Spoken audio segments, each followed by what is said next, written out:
Muy bien, a partir de esta semana vamos a tratar de articular todos nuestros conocimientos, las técnicas y estrategias que vamos a ver y parte de los conceptos que hemos visto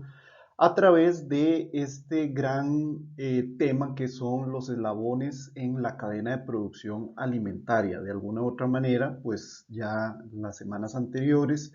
lo retomamos o lo cubrimos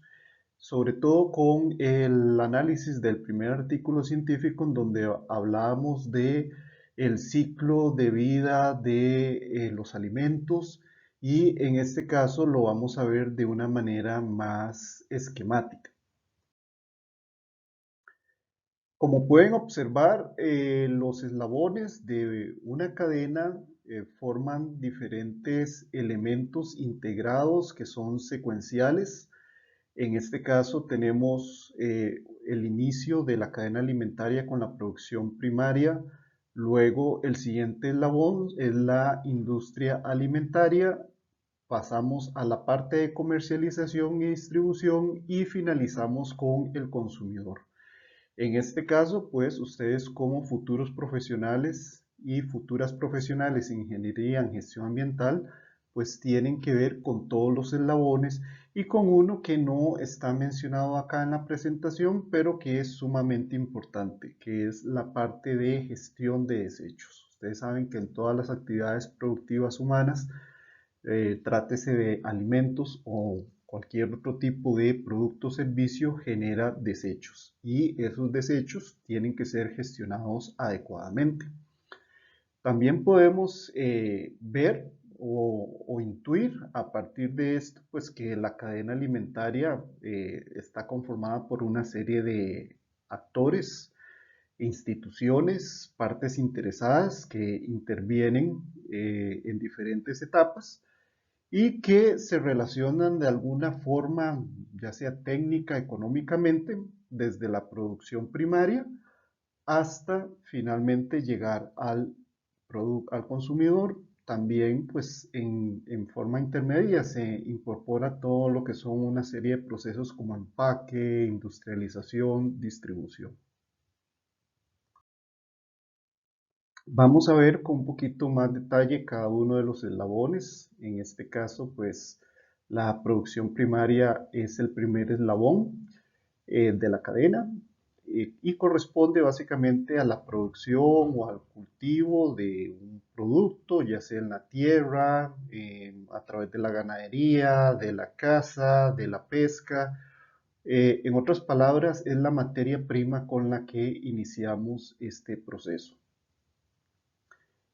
Algunos de los requisitos que se deben cumplir por parte de los operadores, o sea, de las partes interesadas en este eslabón, son, bueno, garantizar la limpieza de las instalaciones y de los equipos para evitar cualquier tipo de contaminación,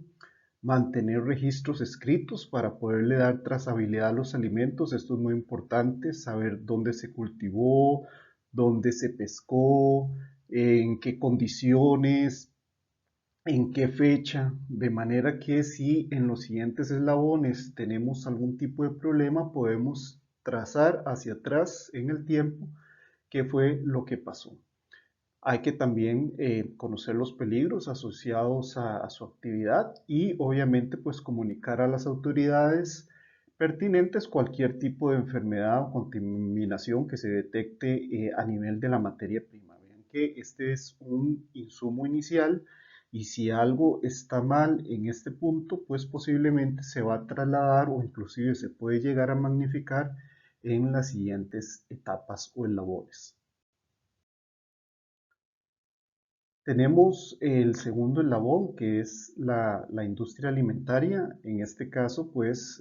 son todos aquellos procesos de transformación que sufren los alimentos que vienen de la etapa anterior. Y básicamente lo que se hace es convertir la materia prima en algún tipo de alimento ya preparado, industrializado, que ha pasado tal vez por algún proceso de pasteurización o de transformación física, química o física para tenerla pues, lista para la venta. Este eslabón incluye, por ejemplo, procesos de almacenamiento, como les había indicado, pues transformación física, térmica, en un ejemplo, pues la pasteurización, la manipulación de sus alimentos, el envasado, el etiquetado y finalmente el transporte. Todas etapas muy importantes a las que hay que ponerle mucha atención porque si la materia prima venía pues bien, limpia, por decirlo de alguna manera, en alguna de las etapas de este eslabón podría contaminarse o dañarse el alimento. La industria alimentaria también debe cumplir con una serie de requisitos establecidos por la legislación de cada país y algunos de estos requisitos o normas imperativas es que las instalaciones y los equipos deben estar diseñados y construidos de forma tal que permitan su limpieza y desinfección.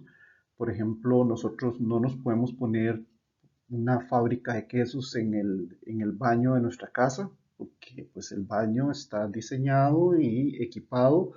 para otras actividades y no para tener una fábrica de producción de quesos. Obviamente este es un ejemplo muy extremo, pero creo que entienden a lo que me refiero. También se deben tener limpias y desinfectadas todas las instalaciones, las superficies, los equipos. No es cualquier sustancia la que se puede utilizar para estos procesos de desinfección o de limpieza. Obviamente, pues si estamos en una industria, por ejemplo, que procesa carne, no vamos a, por ejemplo, andar echando baigón por todas las esquinas de esa industria, porque esa sustancia pues es un bactericida que podría permitir o ayudar a que no hayan insectos como cucarachas o otro tipo de eh, animales, pero definitivamente pues si estás procesando carne, si estás cortándola, empacándola, pues no deberían haber residuos de baigón en la misma.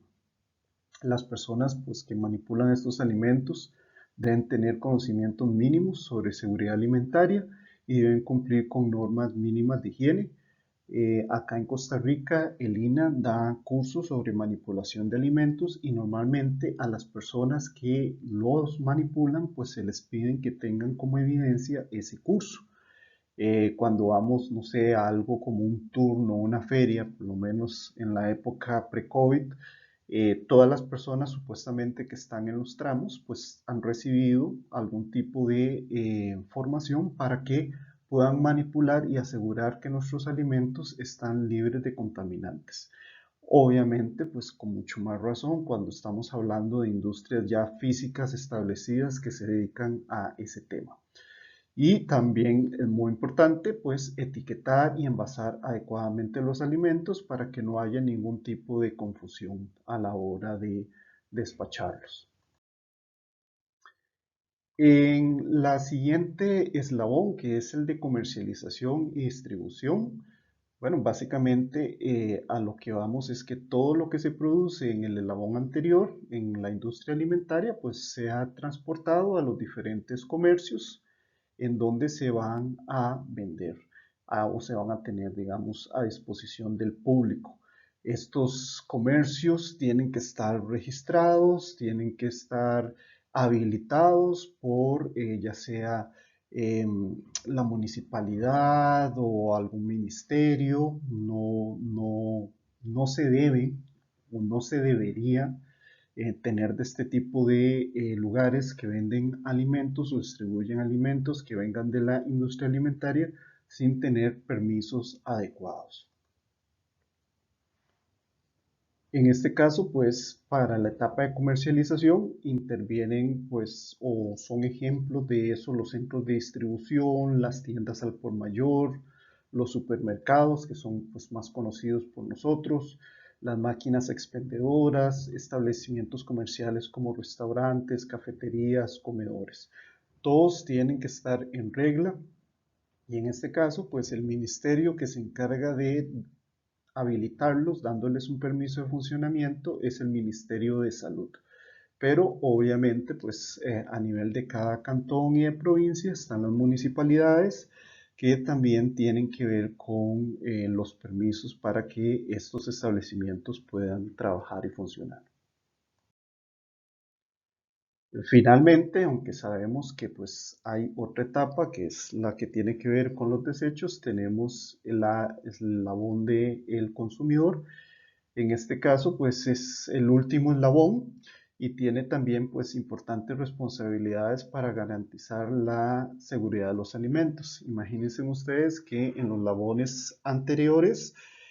todo se llevó de la manera adecuada, los alimentos llegaron a nuestra casa pues sanos, sin ningún tipo de contaminación, sin ninguna sustancia o material que la haya contaminado, un producto químico. Y resulta que nosotros, pues, no sé, dejamos esta carne del ejemplo que les estaba indicando, pues afuera en el patio, en donde, como dice uno vulgarmente, pues se mosquea toda y luego pues la llevamos de vuelta ya a la cocina y no la cocinamos bien o no atendemos pues medidas normales y básicas para poder preparar, no sé, una ensalada en donde no la lavamos y resulta que después cuando lo estamos comiendo nos encontramos, no sé, un insecto, una babosa o alguna cuestión que nos indica, bueno, que no hubo un cuidado adecuado para poder eh, utilizar ese alimento para nuestro bienestar, por decirlo de alguna manera. En este sentido, pues los consumidores se caracterizan también por tener un nivel socioeconómico, cultural, geográfico, por tener ciertos niveles de concientización, por tener gustos personales, etcétera. Y todo eso juega un papel importante a la hora de tener los alimentos ya en la casa para el consumo final. Como hemos visto, pues todos estos eslabones están integrados, están interrelacionados. Lo que pasa en uno puede afectar al siguiente. Si se da, por ejemplo, esto que les comentaba de una babosa en la lechuga que estamos tratando de consumir y existen buenos sistemas de trazabilidad, podemos irnos hacia atrás para ver qué pasó en todas estas etapas y por qué no pudo ser eliminado adecuadamente pues ese organismo indeseable en nuestra lechuga. Así con todos los alimentos que tenemos en nuestras casas de habitación. Hay algo común y se los he estado manifestando de una u otra manera en todos los eslabones y se trata precisamente de eso, de que pueden haber contaminantes o algún tipo de peligro alimentario. Y en este caso,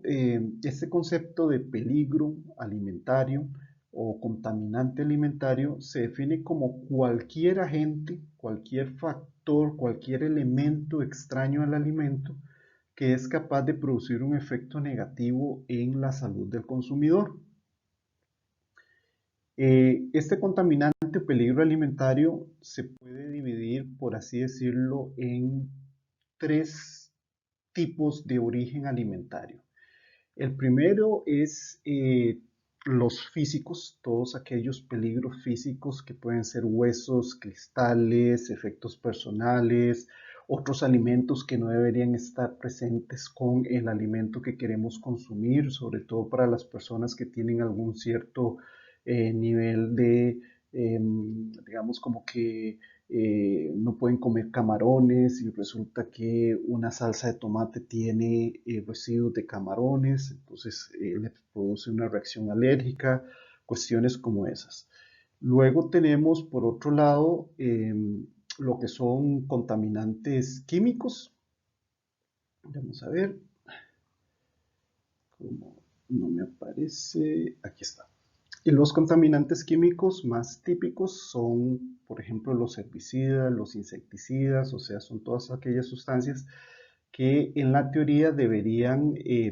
evitar, sobre todo en las primeras etapas, en la producción primaria y posiblemente en la industria alimentaria,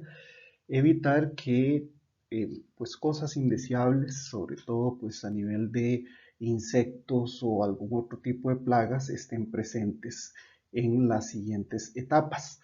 También como productos químicos tenemos lo que les decía, pues algún tipo de sustancia que utilicemos sobre todo en la industria alimentaria para mantener limpio las mesas de trabajo y los equipos Si no están diseñados adecuadamente o se utilizan estas sustancias en una concentración demasiado elevada, pues posiblemente van a quedar residuos que estén presentes en las siguientes etapas y puedan enfermar al consumidor. Y finalmente tenemos lo que son contaminantes biológicos, como por ejemplo insectos, roedores, aves, microorganismos, que evidentemente pues no deberían o no los queremos que estén en nuestros alimentos. De esto y un poco más va a tratar esta semana. Es importante que vayamos pues concretando en, de la teoría para pasar un poquito más a la práctica y usted va a poder observar también pues un material que les preparé específicamente sobre contaminantes alimentarios, pero de tipo de los microorganismos que son, digamos, los más comunes. Vamos a hablar de los 3, 4 principales microorganismos contaminantes de alimentos y se van a encontrar también pues un video con información muy amplia que toca estos temas que acabamos de mencionar en esta presentación para poder tener una visión más amplia del tema de enfermedades de transmisión alimentaria.